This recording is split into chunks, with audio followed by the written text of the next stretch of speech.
Hey guys, today I'm going to be showing you how to make a working shop system in Roblox Studio. So the first thing we want to do is insert a script into the server script service. We can name this data. Now, don't touch the script and insert a folder into it. Name this folder stats or something along the lines of that. Now you can create your data structure. Creating your data structure is fairly simple and straightforward. All you need to do is create a value for every stat that you want to be saved in your game. For example, if I want cash in my game, I just have to insert a number value into the folder, name it cash, and set this value to the starting value that we want the player to have.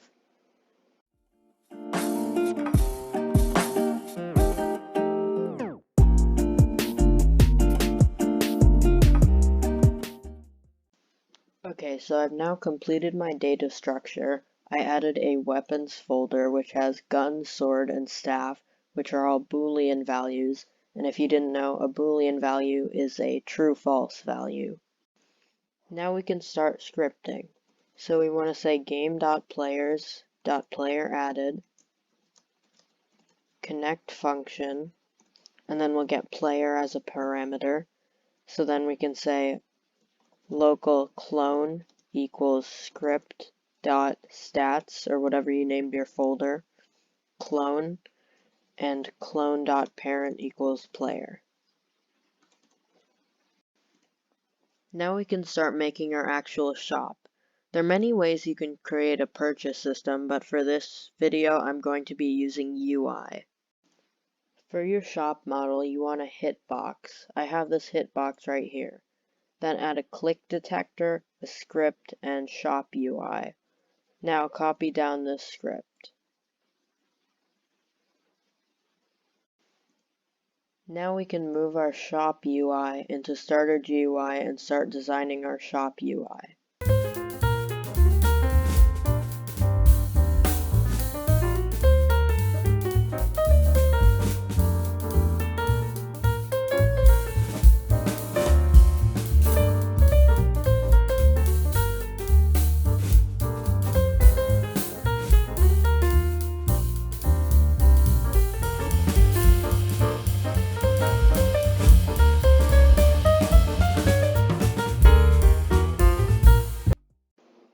Now we want to insert a folder and store all of our buttons in this folder. I'm going to name the folder buttons for organization purposes. Now insert a script outside the buttons. The first thing we want to do in our script, since the script is outside the buttons folder, is we want to define the buttons folder. So we can say local folder equals script.parent.buttons. Or if you named it something else, script.parent. Whatever you named it. Now we want to do for underscore comma e in pairs folder get children do e.mouse button one click connect function. Now we want to define our player.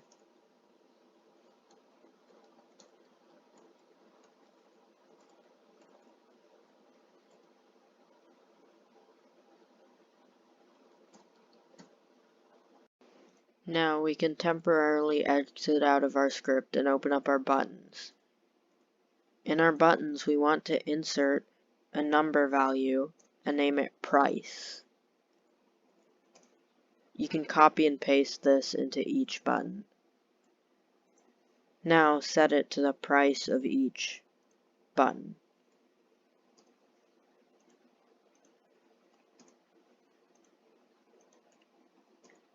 I have my gun as 10, my staff as 20, and the sword as 30. Now we want our weapons. Our weapons should be named the exact same as the buttons of our shop. So instead of assault rifle here, I'll have gun. Instead of classic sword, I'll have sword. Instead of staff of the winds, I'll have staff. Now we can put these models together, do Command or Control G to group, name it weapons, and put it into server storage. Now we can go back to our code. We can say if player.stats.cache.value is greater than or equal to e.price.value, then player.weapons find first child e.name .value equals true, and then game.serverStorage .weapons find first child e.name clone, and we can actually set this as a variable, so we can say local clone equals game.serverStorage.weapons find first child e.name clone, and we can say clone.parent equals player.backpack. Okay, so we have a couple edits we need to make. Here we need to say player.stats.weapons instead of player.weapons, and then we can copy this entire chunk of code and put an if player.stats.weapons find first child e.name, and then we can type in else. So now we have a then and an else. In the then, right here, we can paste our code, and then we can copy these two lines and paste them after else. Now we need to move our shop UI back into the hitbox, and we're ready to test. And as you can see, our shop works. Thanks for watching. Like if you liked, dislike if you didn't like, subscribe for more content, and turn on notifications so you don't miss new videos. Peace.